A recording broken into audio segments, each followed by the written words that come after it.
Film dimulai memperlihatkan seorang pria bernama Jack Foley terlihat meninggalkan gedung perkantoran di kawasan Wall Street, Amerika Serikat dengan penuh amarah. Jack, tokoh utama dalam film ini, adalah seorang perampok bank yang baru saja ditolak bekerja di perusahaan investasi. Penolakan itu membangkitkan kembali hasrat lamanya untuk merampok, sehingga ia pun mengarahkan pandangannya ke bank di seberang jalan. Setibanya di dalam bank, Jack dengan cermat memantau situasi dan mempelajari gerak-gerik orang di sekitarnya. Ia memperhatikan seorang nasabah yang tak dikenalnya yang tengah berbicara dengan asisten manajer bank bernama Gwendon. Can I help you, sir? Setelah itu Jack mendekati teller bernama Loretta dan menggunakan keterampilannya dalam berkomunikasi untuk memanipulasi dan mengintimidasi Loretta agar menyerahkan uang di sekitarnya. Jack dengan cerdik berbohong bahwa nasabah yang berbicara dengan si asisten manajer itu adalah rekannya yang membawa pistol dan siap menembak Tuan Gwendon jika dia memberi isyarat. Tanpa ragu Loretta menuruti semua permintaan Jack dengan menyerahkan setumpuk uang tunai.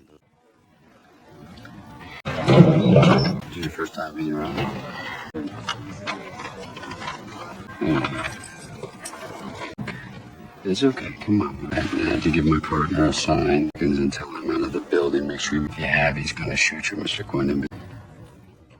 Aksi Jack itu berlangsung mulus. Dengan tutur kata halus dan tanpa kekerasan, ia berhasil merampok bank tersebut. Namun saat ia hendak melarikan diri menggunakan mobil, tiba-tiba mesin mogok akibat banjir oli. Kondisi ini membuat Jack tertangkap oleh petugas keamanan bank yang segera menahannya. Jack pun akhirnya dijebloskan ke penjara Glades di Florida. Saat berada di lapangan penjara, Jack mengamati situasi sekitarnya sebelum mendekati seorang sipir bernama Pup. Jack lalu memberitahu Pup bahwa ada beberapa narapidana yang berencana kabur malam itu. Namun ia baru akan mengungkap siapa saja pelakunya dan bagaimana mereka merencanakan pelarian itu jika Pup mau menemuinya di kapal penjara malam nanti. Selanjutnya Jack mendekati dua napi lain, Lulu dan Jose Chirino, yang sering dipanggil Chino. Keduanya memang berencana kabur malam itu dan mengajak Jack ikut. Namun Jack menolak dengan alasan ia sudah terlalu tua untuk mengambil resiko besar seperti itu. Tak lama setelahnya Jack menelpon pacarnya di Miami, Adele. Menggunakan bahasa kode karena sadar telepon diawasi, Jack mengisyaratkan bahwa rencana pelariannya yang semula dijadwalkan minggu depan harus dipercepat menjadi malam ini. Ia meminta Adele untuk memberitahu temannya Buddy agar siap menjemputnya di lokasi yang sebelumnya sudah mereka rencanakan. Di tempat lain, Karen Cisco, seorang deputi US Marshal atau agen lapangan yang bertugas melakukan tugas-tugas operasional seperti menangkap buronan, mengawal tahanan, atau memberikan perlindungan saksi. Saat itu Karen sedang menikmati makan siang bersama ayahnya yang memberinya hadiah ulang tahun berupa pistol. Sambil bercanda, sang ayah mendorong Karen untuk segera menemukan pasangan, merasa bahwa putrinya terlalu fokus pada karirnya. Alih-alih merespon permintaan ayahnya, Karen menjawab bahwa ia harus pergi ke penjara Glades untuk menyelidiki kasus yang sedang ditanganinya.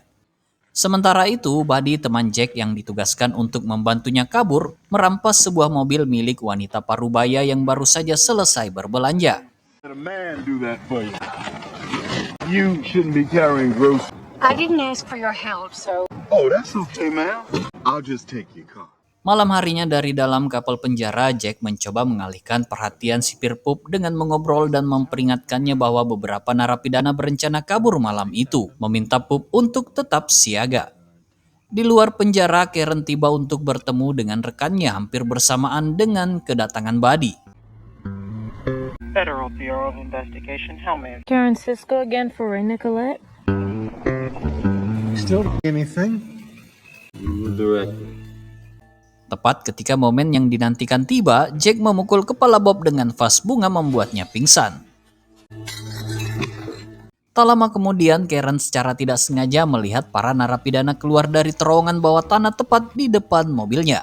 Ia langsung menyalakan lampu mobilnya, meneriaki mereka dan memicu alarm di menara penjara.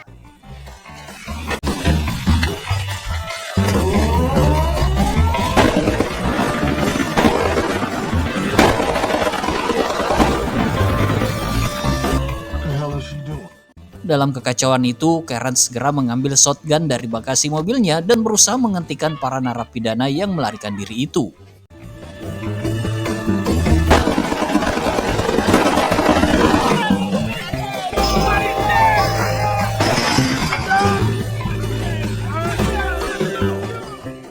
Tak lama kemudian Jack keluar dari terowongan itu setelah menyamar sebagai sipir yang seolah-olah mengejar para tahanan. Karen yang mulai curiga pada Jack saat ia mendekatinya tidak bisa melakukan apa-apa ketika tiba-tiba Buddy menyergapnya dari belakang. Buddy segera memasukkan Jack dan Karen ke dalam bagasi mobil milik Karen.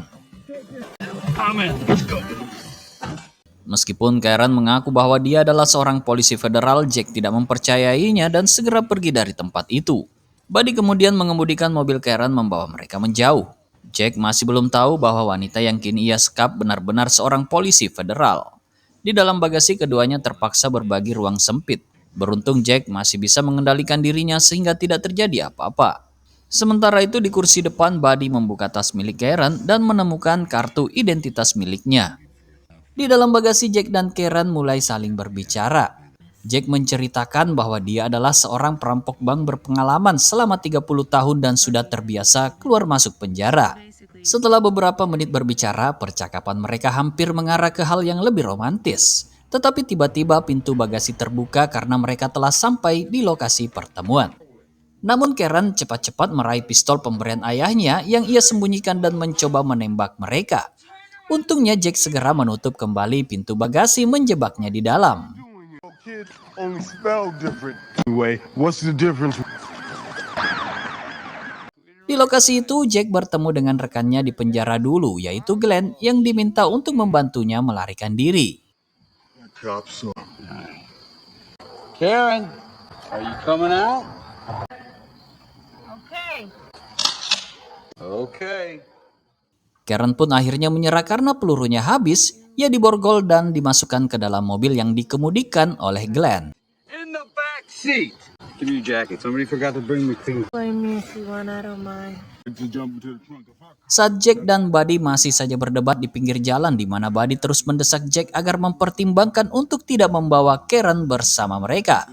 Di saat yang sama Karen yang sudah lebih dulu berada di dalam mobil bersama Glenn berhasil memindahkan tangannya yang terborgol dari belakang ke depan saat Glenn sedang lengah. Agen cantik ini kemudian mengintimidasi dan mengancam Glenn.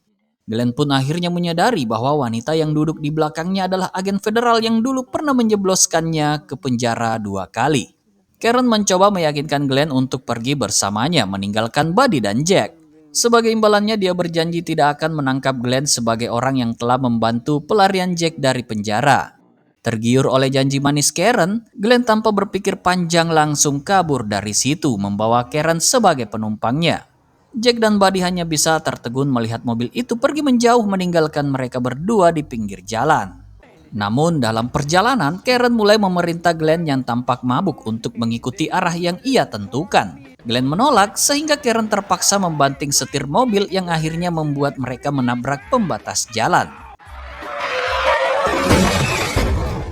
Glenn berhasil selamat dan langsung kabur dari lokasi kecelakaan, sementara Karen yang pingsan akhirnya diselamatkan oleh pengendara lain yang melintas. Tiba-tiba adegan beralih ke 2 tahun sebelumnya di penjara federal Lompok, tempat Jack Foley masih menjalani hukumannya. Di sanalah awal mula Jack bertemu dengan Buddy dan Glenn. Selain mereka, ada seorang narapidana lain bernama Maurice Miller, yang dikenal dengan panggilan Snoopy, seorang kriminal yang gemar bertarung di ring tinju. Saat itu Buddy memasang taruhan untuk Snoopy yang terlihat mendominasi lawannya. Namun di saat Snoopy lengah, sebuah pukulan telak membuatnya pingsan di atas ring.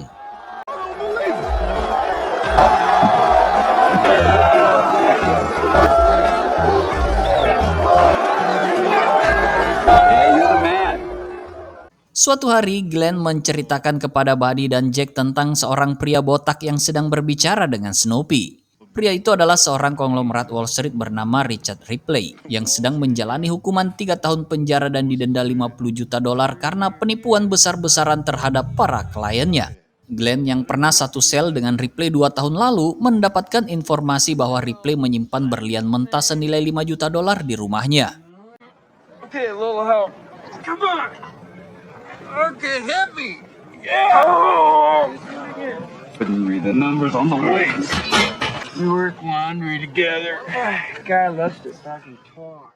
Namun sayangnya Jack tidak percaya dengan cerita itu, menganggap siapapun bisa mengada-ada saat berada di balik jeruji. This guy's lying. Keesokan harinya Jack memperhatikan gerak-gerik Snoopy yang mencurigakan. Benar saja tak lama kemudian, Snoopy tiba-tiba menyerang seorang napi yang sedang berdiri di depan Ripley. Dengan cepat Jack bertindak menarik Ripley ke barisan depan untuk menghindarkannya dari tuduhan sebagai pelaku penyerangan. Aksi ini menjadi awal mula perkenalan Ripley dengan Jack. Keesokan harinya di perpustakaan penjara, Jack melihat Ripley sedang diperas oleh Snoopy dan anak buahnya. Mereka mendesak Ripley untuk membeli ikan-ikan kecil yang dibawa Snoopy dengan harga $4.000. Melihat itu, Jack berusaha campur tangan untuk melindungi Ripley. Namun Hime, salah satu anak buah Snoopy, mendekati Jack yang langsung ditumbangkan oleh Jack sebelum sipir penjara datang ke ruangan tersebut. Insiden ini membuat Snoopy dan anak buahnya menjauh dari Ripley. Snoopy, I think we settled the fish. Yeah. That's how you do the shake, partner. Setelah kejadian itu, Jack dan Ripley pun menjadi teman. Ripley sering bercerita kepada Jack tentang berlian mentah bernilai jutaan dolar yang ia simpan di rumahnya. Tak hanya itu, Ripley juga menjanjikan pekerjaan kepada Jack di kantornya setelah mereka bebas. Very big house. Namun saat bebas dari penjara dan menemui Ripley untuk menagih janjinya, Jack terkejut mendapati bahwa pekerjaan yang ditawarkan oleh HRD Ripley hanyalah posisi sebagai penjaga keamanan. Marah dan merasa direndahkan, Jack menerobos masuk ke ruangan Ripley, yang kini telah berubah penampilannya dengan memakai rambut palsu. Jack meluapkan kemarahannya pada Ripley atas tawaran pekerjaan itu, memaki habis-habisan sebelum dipaksa keluar dari gedung kantor.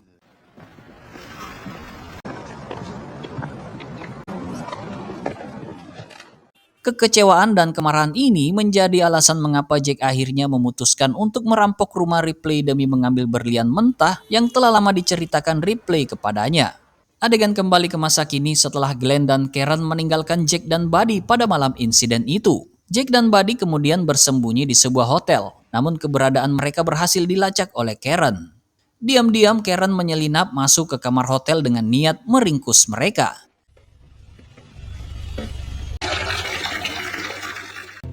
Namun ketika ia mendapati Jack sedang mandi berendam, alih-alih menangkapnya, Karen justru ikut berendam dan mereka bersenang-senang di dalam bak mandi bersama.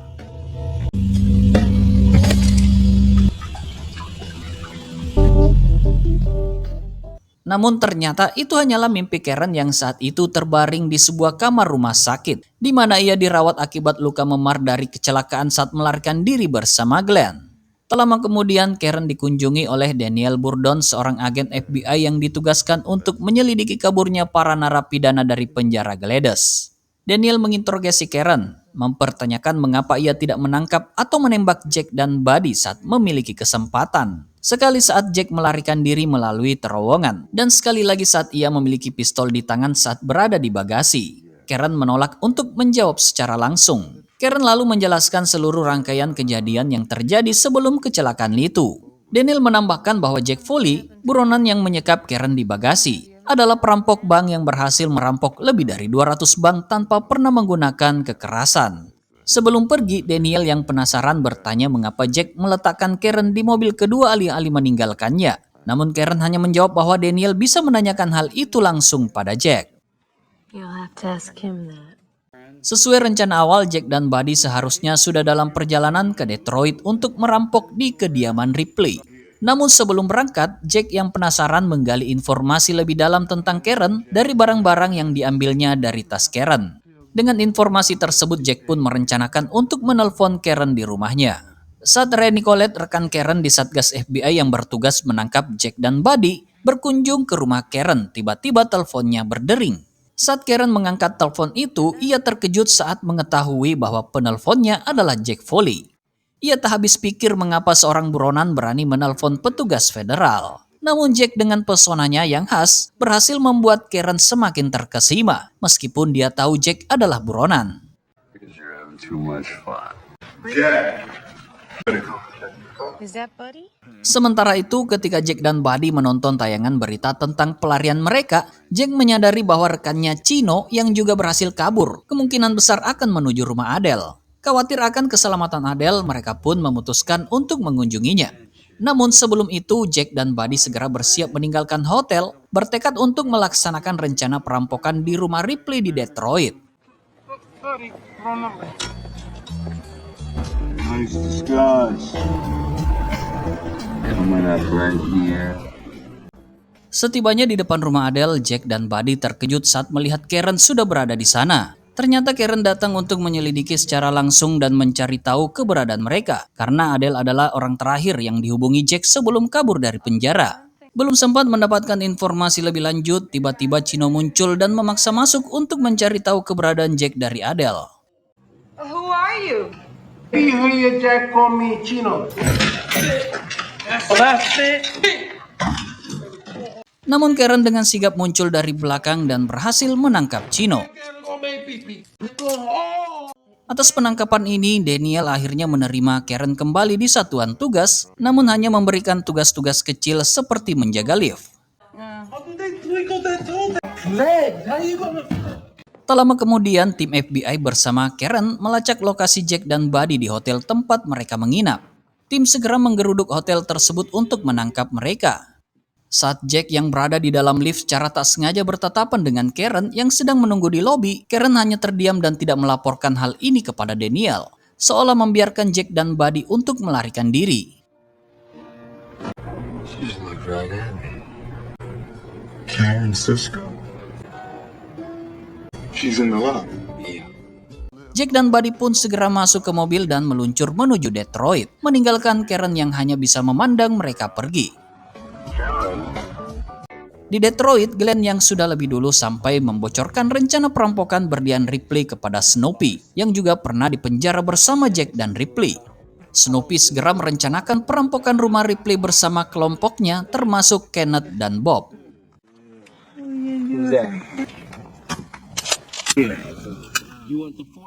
Karen yang mengetahui bahwa adik perempuan Snoopy tinggal di Detroit akhirnya memutuskan untuk mengejar para penjahat itu sendirian. Setibanya di Detroit, Karen segera menemui rekannya Raymond di kepolisian yang saat itu berada di sebuah TKP. Dari Raymond, Karen mendapatkan alamat rumah Moselle, adik perempuan Snoopy. Keesokan harinya, Karen mendatangi rumah Moselle dan bertanya di mana ia bisa bertemu dengan Snoopy. Moselle memberitahunya bahwa Snoopy yang sangat menyukai tinju kemungkinan besar akan menonton pertandingan tinju besok malam. Sementara itu, kehadiran Karen di Detroit akhirnya diketahui oleh Jack yang melihat fotonya di surat kabar.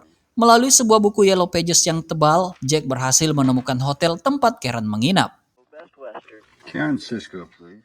Pada malam hari, Karen segera duduk sendirian di restoran hotelnya, menolak dengan halus beberapa pria yang mencoba mendekatinya. Namun ketika Jack datang, Karen membiarkannya duduk di meja yang sama. Mereka berbincang dengan sangat intim dan akhirnya malam berlanjut ke kamar hotel, menunjukkan hubungan yang semakin erat antara mereka. Now I can say that I fucked you. I was looking for some kind of kinky. Esok malamnya, Jack dan Buddy datang ke tempat pertandingan tinju yang diselenggarakan di gedung teater. Di dalam, Snoopy dan Glenn duduk santai menikmati pertandingan. Tak lama kemudian, Glenn berpamitan ke toilet. Namun alih-alih menuju toilet, Glenn keluar dari gedung berniat melarikan diri dari komplotan tersebut. Saat ia hendak pergi dengan mobil curian, Glenn dikejutkan oleh Karen yang sudah mengikutinya dari awal. Dalam keadaan gugup, Glenn mengungkapkan semua rencana perampokan berlian Ripley kepada Karen, mengaku sudah tidak ingin terlibat lagi dalam aksi tersebut. Setelah mendapatkan informasi penting, Karen membiarkan Glenn pergi, namun hanya dengan berjalan kaki tanpa kendaraan yang telah ia curi. Di dalam gedung, Jack dan Snoopy akhirnya sepakat untuk bekerja sama merampok berlian di rumah Ripley. Mereka berlima dengan mobil van bergegas menuju kediaman Ripley, dengan Karen yang diam-diam terus membuntuti mereka dari belakang.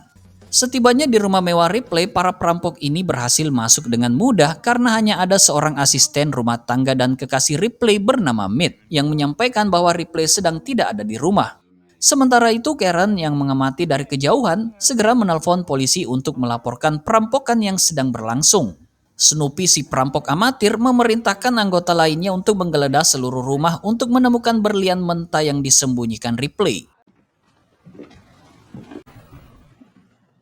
Di sisi lain, saat sedang memilih-milih jas yang cocok dengannya dari lemari Ripley, di tempat itu Snoopy tanpa sengaja menemukan sebuah berangkas yang diyakini berisi berlian yang bernilai lebih dari $5 juta yang ia cari.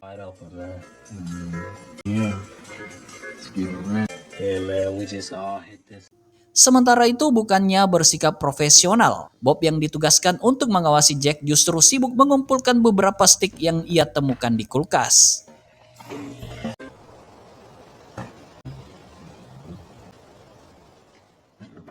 Jack yang masuk ke kamar Ripley menyadari ada sesuatu yang mencurigakan di balik sebuah pintu. Ketika dia membuka pintu itu, ternyata Ripley si pemilik rumah sedang bersembunyi di sana. Sementara itu para perampok amatir lain yang mencoba membobol berangkas memutuskan untuk menembakinya dengan pistol mereka tanpa hasil. Christ, they're shooting me! Another safe, now you're mad. Melihat kebodohan mereka, Mead akhirnya angkat bicara dan memberikan kode kombinasi berangkas tersebut. Saat berangkas dibuka, mereka malah dikejutkan karena isinya hanyalah koleksi rambut palsu Ripley tanpa barang berharga sama sekali. Sementara itu, Jack dan Buddy yang bersama Ripley di kamar akhirnya menemukan berlian mentah yang tersembunyi di dasar akuarium. Ripley tanpa memberikan perlawanan, membiarkan Jack dan Buddy mengambil berlian dari akuariumnya. Sebelum pergi, Jack memperingatkan Ripley untuk meninggalkan rumah sebelum ketiga perampok amatir itu mencoba melakukan hal yang lebih nekat. Namun Ripley menolak karena khawatir pada keselamatan kekasihnya, Mead, yang masih disekap oleh ketiga perampok tersebut. Saat Jack dan Buddy bersiap meninggalkan rumah Ripley, tiba-tiba Jack berubah pikiran. Ia khawatir para perampok amatir itu akan bertindak kejam membunuh Ripley atau bahkan memperkosa Mead. Jack kemudian menyuruh Buddy membawa berlian mentah itu dan pergi ke bandara terlebih dahulu. Sebelum berpisah, Buddy menyerahkan pistol dan kalungnya kepada Jack. Melihat Jack kembali masuk ke rumah, Karen merasa curiga dan memutuskan mengikutinya. Di dalam, Ripley sudah diancam dengan pistol oleh Snoopy dan kelompoknya. Dan dengan putus asa, Ripley mengungkapkan bahwa berlian sudah dibawa kabur oleh Jack. Pada saat yang sama, Jack menemukan Kenneth yang berusaha memperkosa Mead, namun berhasil menghentikannya dengan menembak Kenneth tepat waktu dan menyelamatkan Mead. Where's Richard? Ketika Jack keluar dari kamar, ia tiba-tiba dihadang oleh Bob yang menodongkan pistol. Namun Bob tersandung saat menaiki tangga, menyebabkan pistolnya meletus dan tanpa sengaja membunuh dirinya sendiri. Pertarungan pun terjadi antara Jack dan Snoopy di tempat itu.